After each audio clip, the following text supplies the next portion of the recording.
The iPhone 7 can render 400 monkeys at the same time?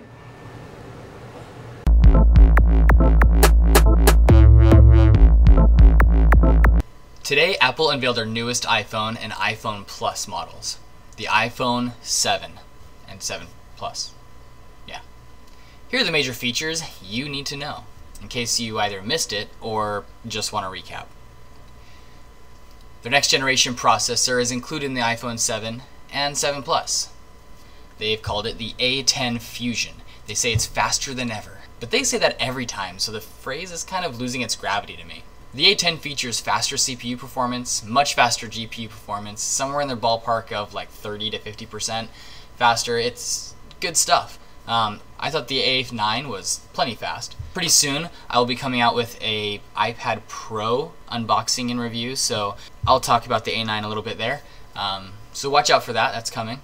I guess all this improved performance in the A10 will be used for all the fancy image processing in its new camera. Speaking of camera, it is, wait for it, their best camera yet. The iPhone 7 has a 12 megapixel camera with optical image stabilization, f1.8 aperture, a better designed sensor, and a fancy quad LED True Tone flash.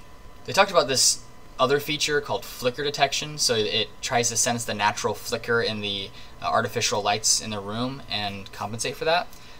That's kind of cool. I think it's probably going to be one of those things that nobody actually notices. They just see a better image quality and they don't really know why, so they attribute to all these other features. But that flicker, I'm sure, is real. I'm sure. The hardware is cool, but the real features are in its processing.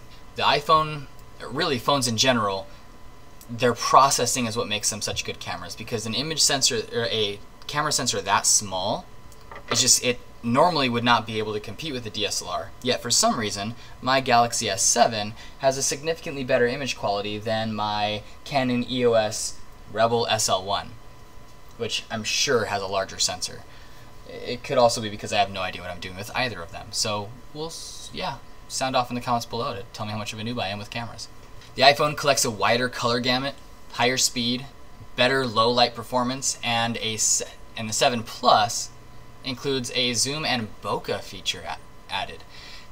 The zoom and bokeh are not just software though. The 7 Plus has 2 megapixel cameras fully loaded, as discussed before, and those are used to get the image information required to pull out the zoom and bokeh features.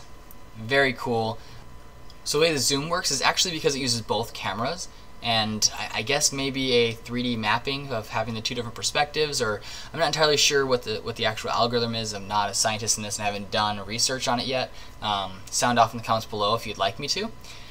But they use 2 cameras to be able to zoom in 10x zoom. To go with a wider color gamut camera, you have no idea how many takes I took to say that. Gambit, blah, blah, blah. The display on the device has also improved in the color gamut department, as well as a 25% brighter display and what they claim to be a cinema standard. I'm doing air quotes. It brings back the 3D touch as expected. So the screen is probably going to be more or less as you expect, just with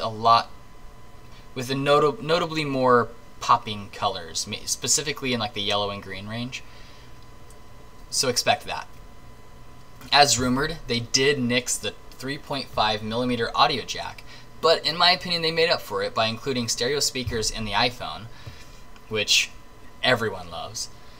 But then they also included an adapter for the lightning port to be able to plug in your legacy 3.5mm jacks, headphones, and then they also have audio pods like their standard Apple pods with the lightning port instead of 3.5mm jack. So mystery solved.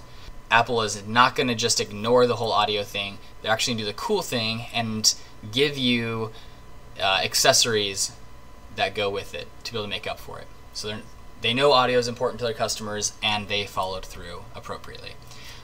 They claim it's because they're removing it because they just have so much courage.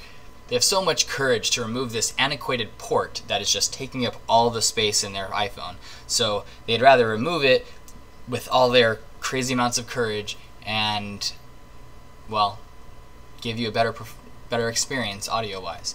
And I can't say I disagree. I mean, a digital signal can provide a better listening experience, potentially, and that is subjective, but it should be able to provide a better listening experience than the analog signal. So I can't say I disagree with that decision, but I will miss having that port. A summary page defines the improvements for each phone.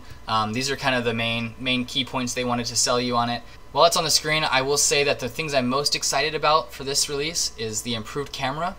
I'm excited about the water resistance. That's something that's been coming to flagships in Android for a little bit now. That is fantastic. I think water resistance is a huge thing because the toilet drop is real. So I'm not sure yet if I'll switch to the iPhone 7 or 7 Plus. Will I be converting from Android? I don't know yet, but I will have to decide in the next couple days because I want to get it pre-ordered. I will do a channel update within the next few days, so I'll probably tell you then, and if I do, expect an unboxing as soon as I get it and a review shortly after. They say it's the greatest iPhone yet. Based on this info, do you agree? Sound off in the comments below. Thanks for watching. Please like and subscribe for more content coming your way.